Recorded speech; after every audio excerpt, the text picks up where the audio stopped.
A journey of 1,000 miles begins with a small step. Lao Tzu.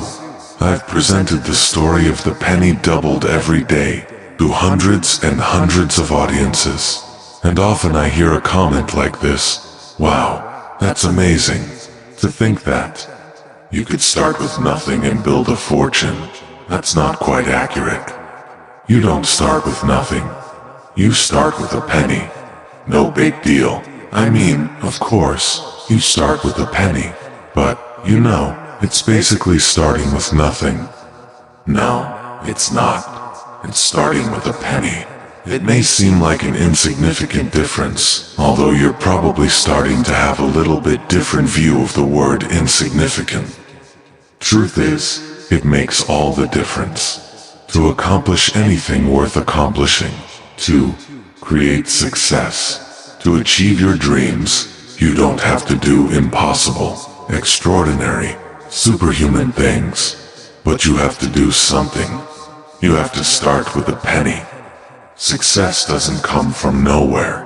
It can't be conjured up out of thin air. It comes from a very small, tiny beginning. But there has to be a beginning. That beginning is the thing people miss, the thing they don't see. And they don't see it because it's so tiny. It's almost invisible. Some of the largest companies in the world started out as nothing. Take Facebook, for example. Mark Zuckerberg started with just a concept, a penny in his small Harvard dorm room. And today it has become the largest social networking site on the internet, with over 500 million users. But in the beginning stages, when it was just a penny, Mark Zuckerberg believed in it enough to continue to take consistent action in building his vision. No matter if people believed in his penny or not. A dead broke, struggling young English teacher named Steve had started writing a story about a troubled high school girl. Within a handful of pages, he realized the story wasn't working out and tossed the pages in the trash. Why add yet one more to his large and growing stack of rejection notices? The next day, as Steve's wife was doing some straightening up, she bent down to empty his trash basket and happened to notice the curled little sheaf of papers. She straightened them out, dusted off the cigarette ashes, read them, and took them to Steve. She thought he maybe had something worth finishing. She was right. He did finish it, and the paperback rights sold for nearly $500,000. What's more, his story of the troubled schoolgirl named Carrie launched Stephen King's career. He became the most successful writer in the 20th century. What Tabitha King recognized in the trash may have been a tarnished penny, but still, it was a penny. One chilly day in December 1955, an unknown 42-year-old seamstress in Montgomery, Alabama, decided she'd had enough. She was tired after a long day's work. Most of all, she was tired of being treated the way she was, and tired of every other person of her color being treated that way too. So when she was told to give up her bus seat to a white passenger, she refused even when the bus driver threatened her with arrest. It was no idle threat. She was arrested, then convicted and fined for violating a city ordinance. Her case was the catalyst for the formation of a new civil rights organization. On the same day of the woman's hearing, the newly formed Montgomery Improvement Association elected a young and relatively unknown minister named Martin Luther King Jr. to be its spokesperson, launching a movement that over the next decade abolished legal segregation and radically transformed the face of the nation. Rosa Parks was a penny. The slight-edge reader, James Paris of Daytona Beach, Florida, knows the power of the penny. 6 years ago, I learned that my accountant had embezzled $2 million from our company. I ended up in bankruptcy and languished in depression for 5 years. About 6 months ago, I purchased a slight edge, and I was able to find the motivation to just take a small step every day toward rebuilding my life. Now I am back on TV and radio and writing again.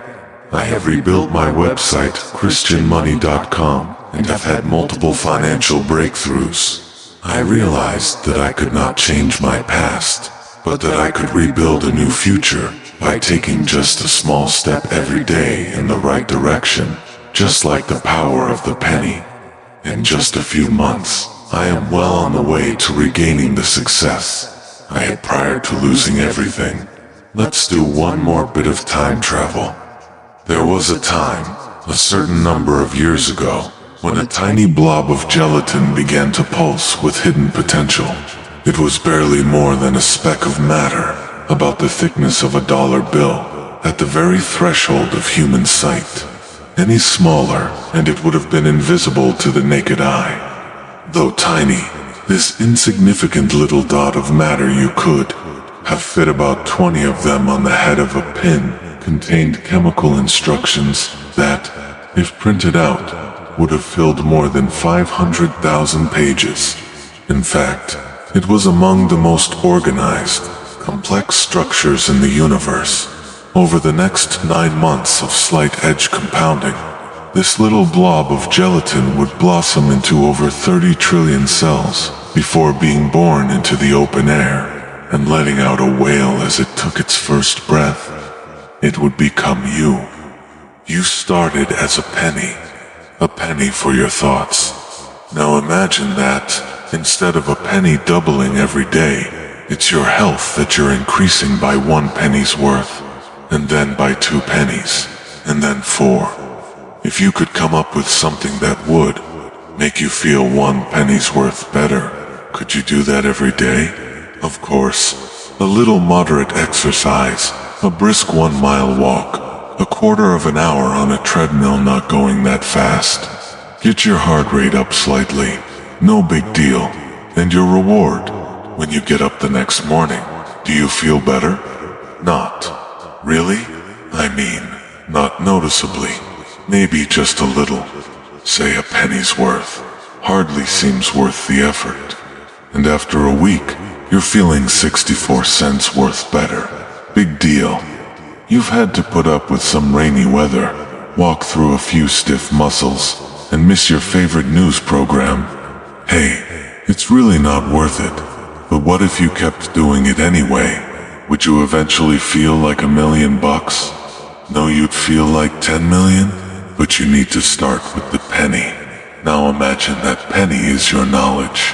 If I told you that reading Napoleon Hill's Think and Grow Rich would change your life, would you sit down and read it, cover to cover, today? Mind you, that's a 256-page book, and those aren't lightweight pages. Or another classic, Stephen Covey's The 7 Habits of Highly Effective People. That's a 358-pager, and it's not easy reading. Would you read either one in a single day? I doubt it.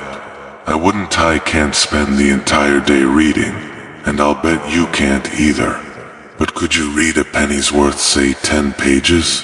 Actually, at current used book prices on Amazon.com, 10 pages of the Hill book would cost about 50 cents, and 10 pages of the Covey book would run about 10 cents. But I'm using the penny here as a metaphor. I don't know how much you would get out of 10 pages. Maybe a lot, maybe nothing. Let's say you get nothing, but if you could read 10 pages today, could you read 10 more tomorrow? Of course you could. Anyone who can read could do that. And if you do that, and you keep it up every day for a year, you will have read about a dozen brilliant, life-transforming classics. Your mind will be filled with the strategies and know how to create a startling new level of success. You will have thoughts of millionaires all from a penny, but you need to start with the penny. Let's get real, okay? Doubling a penny in a story is all very well, but I don't see anyone offering to double my money every day for a month. Not in real life.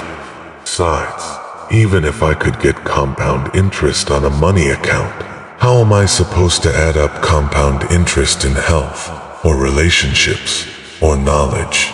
Fair enough. Let's change the question. Forget about doubling for a minute, and let's forget about compound interest, too, for the moment. Let's just add a penny every day, not double the penny. Do you think you could improve yourself, your health, your knowledge, your skills, your diet, your relationships, whatever area of life you want to look at just 1%? Wait before you answer that. Let's make it even smaller. What if you were able to improve yourself today, just 0.3%? That's a 0.003 improvement, a very slight edge indeed. So slight, in fact, you might have a hard time even knowing how to measure it now. What if you did that again tomorrow, and the next day, and kept it up every day for the next year? Remember, you're not going to add up compound interest this time. You're just adding on another 0.3% each day. Here's what will happen. The first day you'll improve by 0.003. So little it will probably be impossible to notice. The second day your improvement will be 0.006. The next day 0.009, almost a full 1%. And by the end of the year, you will have improved by 100%. Doubled. You will be twice what you are to date. Twice as fit, twice as wealthy, twice as skilled, twice as happy. Twice as whatever it is you've been working on, in whatever areas you apply your daily 0.3% effort. Twice the you in just 1 year. If you give yourself a year to do it, you can become twice the person you are today. Imagine having twice the net worth, twice the personal relationships, twice the health, making twice the positive impact on the world, having twice as much fun, and enjoying twice the quality of life. How could you possibly accomplish this? By trying twice as hard, working twice as many hours, having doubled the positive attitude. No, by improving 0.3% at a time.